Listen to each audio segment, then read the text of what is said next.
Hello students, I am Jasmeet from Maa Kalyanika Public School, Bangalore, going to teach you class 8 SST Geography, chapter number 2, and the name of the chapter is Land, Soil, Water, Natural Vegetation and Wildlife Resources. Students, one by one we are going to cover each topics. So let's start with the first topic, and the first topic of this chapter is land. So, what is land? Students, in previous class, in previous chapter, I told you about the resources. What is resources? Anything that is satisfying our needs is resource. And when it is provided by the nature, then it is a natural resource.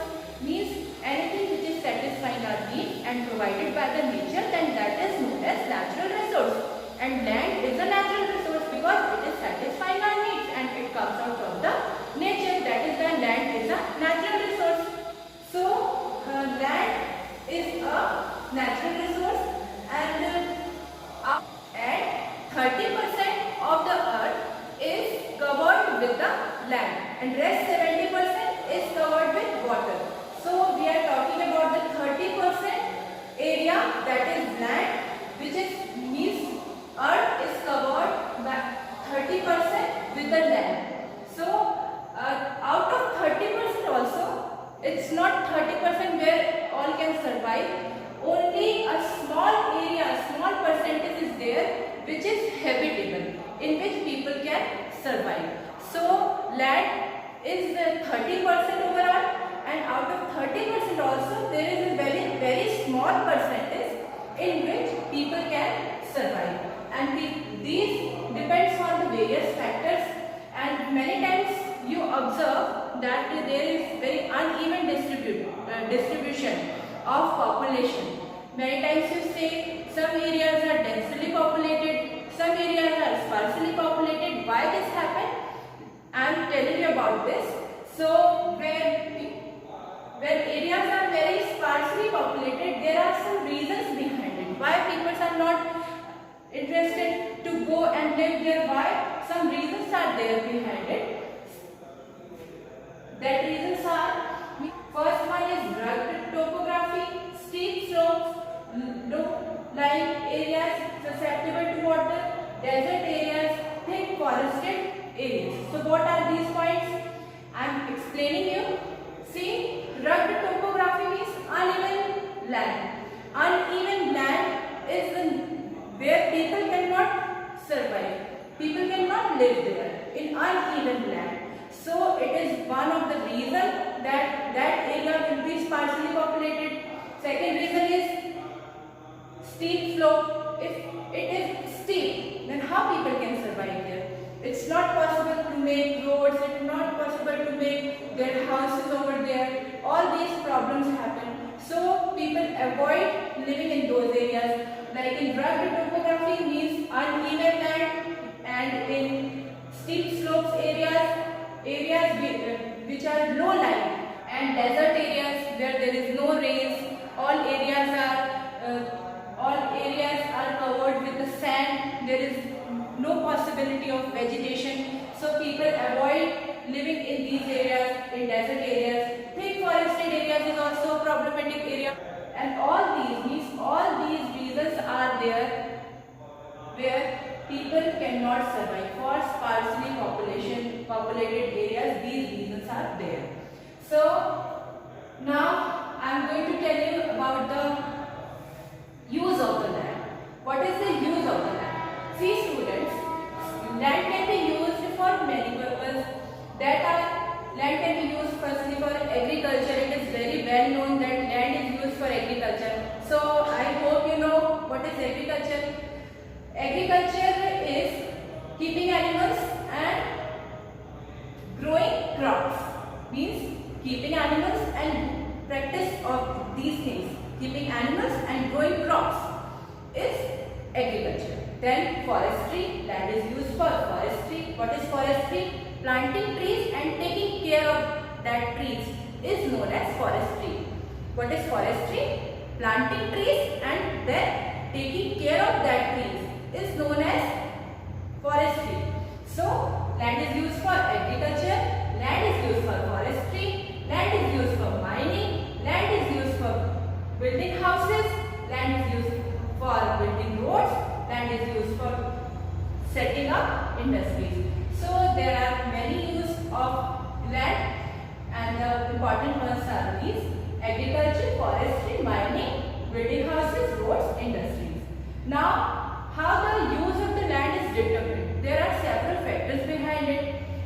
Land use is determined by physical factors such as topography of land, soil, climate, minerals, availability of water, population, technology. All these factors affect the use of the land. How these factors affect? Topography, I already told you what is topography. Physical factors like positions of the river, positions of the mountains, all these are topography. And if it is favorable, then people can use that area for living. And soil in which vegetation is possible, people will try to live in that places. Climate should be favorable, mineral availability should be there in the soil, and availability of water should be there. All these things are necessary for our survival. So all these things are affect our use of land, because if all these things are not present, we will not be interested to go and live there. So land use is determined by its topography, means its physical conditions, its physical characteristics should be favorable for us. Soil should be good, that we can easily use it for our vegetation. Climate should be favorable, it should not be too cold and it should not be too hot. And mineral availability should be there in the soil. Availability of water should be there, because all these things are necessary for our survival. So land use are affected by all these factors. See students, now on the basis of ownership, land is divided into two parts. That is land that is held by privately held land, and community held land. And it is held by the individuals, and this type of land is held by the community and for common uses like collection of fodder, fruits, nuts, medical herbs, etc. And this is also known as common property resource. So land is divided into two parts on the basis of ownership: private land and community land.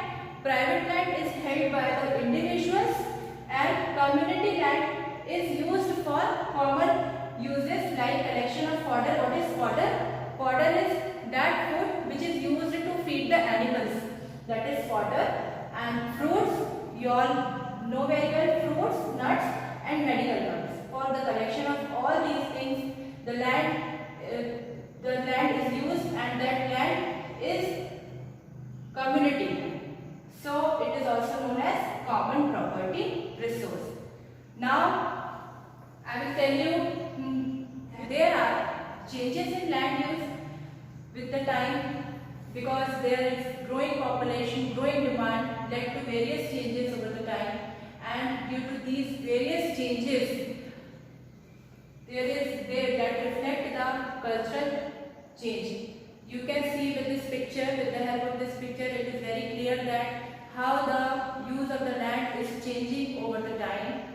Now see, because of growing demand of people, growing population, land is degraded. Land degradation is there, landslides are there, soil erosion is there, desertification is there. How all things are happening? Land degradation means for, if people are growing, population are growing, then they need space, they need place to live. So deforestation is going on continuously, and all these are major threats for the environment. Landslides are there. Landslide means falling of a rock or falling of a land piece, that is landslide. And soil erosion is when soil is erodes because of deforestation, because there is no trees, there is very less trees. So because of less trees, soil cannot retain in the same place.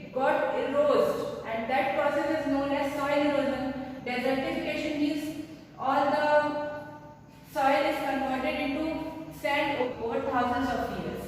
So all these are happening due to growing population and growing demands of the peoples, and these affect environment.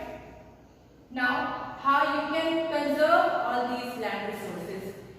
So with the growing population and growing demand, these all things led to forest destruction, and we can take some steps to conserve our land resource, and that things are what? Afforestation. Do maximum plantation. Try to plant maximum trees. And land reclamation is what? Converting or reclaiming the ocean areas, river beds or lake beds into land. Converting oceans, river beds and lake beds into land is land reclamation. And regulated use of chemical pesticides means if there is no use of chemical pesticides, don't use unnecessarily, so that you can conserve